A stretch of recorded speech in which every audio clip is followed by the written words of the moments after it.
कहानी का शीर्षक है कागज के नोट। चंदा का ध्यान अचानक कैलेंडर की तरफ गया तो तारीख देख वो परेशान सी हो उठी थी। मायके में बड़े भैया की बेटी रचना के विवाह में अब बमुश्किल 10 दिन बचे थे। सारे रिश्तेदार जमा होने वाले थे। वो तो अपनी पुरानी साड़ियों को ड्राई क्लीन करवा कर विवाह में काम चला लेगी। पति नरेश के पास भी 2-3 शर्ट पैंट है जो उसने पिछली दिवाली में बनवाए थे, पर दोनों बच्चों के लिए तो नए कपड़े लेने ही पड़ेंगे। कम से कम 4-5 हजार का गिफ्ट भी देना होगा। आखिर वो दुल्हन की बुआ थी। स्लीपर डब्बे में आने जाने पर भी टिकट खर्चा 3,000 लग ही जाएगा। अगर नरेश ने ऑफिस से एडवांस लिया तो महीने भर घर का खर्चा वो कैसे चलाएगी। सोचते सोचते चंदा बेहद चिंतित हो गई थी। 5 भाइयों की इकलौती बहन थी चंदा। विवाह के बाद से ससुराल में चंदा ने तंगी और तकलीफ ही देखी थी। नरेश की छोटी सी नौकरी में गुजारा मुश्किल होने लगा तो उसने सिलाई कढ़ाई का काम शुरू कर लिया था।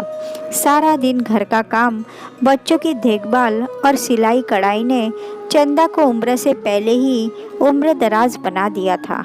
मायके में भाइयों ने बिजनेस में खूब तरक्की की थी। सब चंदा को लेकर फिक्रमंद भी रहते थे, पर स्वाभिमानी चंदा ने कभी भी मायके की मदद को स्वीकार नहीं किया था।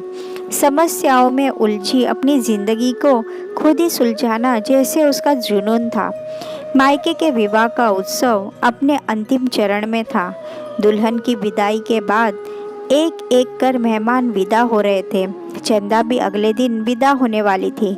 नरेश की इस महीने की सैलरी और उसके पास बचे सारे पैसे खत्म हो गए थे। उसे घर पहुंचकर घर का किराया, दूध वाले का बिल, स्कूल की फीस जमा करने का तनाव अंदर ही अंदर खाए जा रहा था। वो चुपचाप एक कमरे में जाकर सो गई थी। नींद में उसे अपने माथे पर किसी स्नेह भरे हाथ का स्पर्श मिला तो अचानक से उसकी नींद खुल गई थी। बड़ी भाभी ननंद के माथे को सहला रही थी। भाभी आप? हाँ दीदी। बिटिया की विदाई तक तो आपसे ठीक से बात करने की फुर्सत तक नहीं मिली। अभी सब लोग कुछ फ्री हुए हैं। चंदा उठकर बैठ गई थी। दीदी, मैं जानती हूँ कि आप अपनी तकलीफ किसी से नहीं बांटती हो, न आप किसी तरह के सहयोग को स्वीकार करती हो, पर कुछ छुपा नहीं है दीदी। ये घर भी आपका है। मैं तो बाहर से आई हूँ, पर आपने तो यहाँ जन्म लिया है।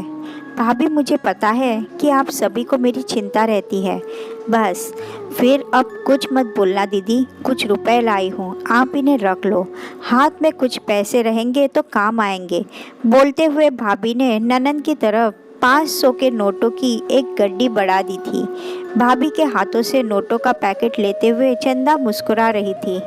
भाभी, जानती हो, पैसों की तंगी एक दिन दूर हो सकती है, पर जो मान सम्मान और प्रेम मुझे मायके में मिलता है वो एक बार ख़त्म हो गया तो फिर कभी नहीं लौटेगा। ये पैसे मुझे बहुत महंगे पड़ सकते हैं भाभी।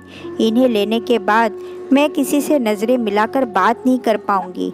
गरीबी से लड़ना सिखाया है बाबूजी और माँ ने, पर उन्होंने आत्मसम्मान खोकर जीना नहीं सिखाया है भाभी।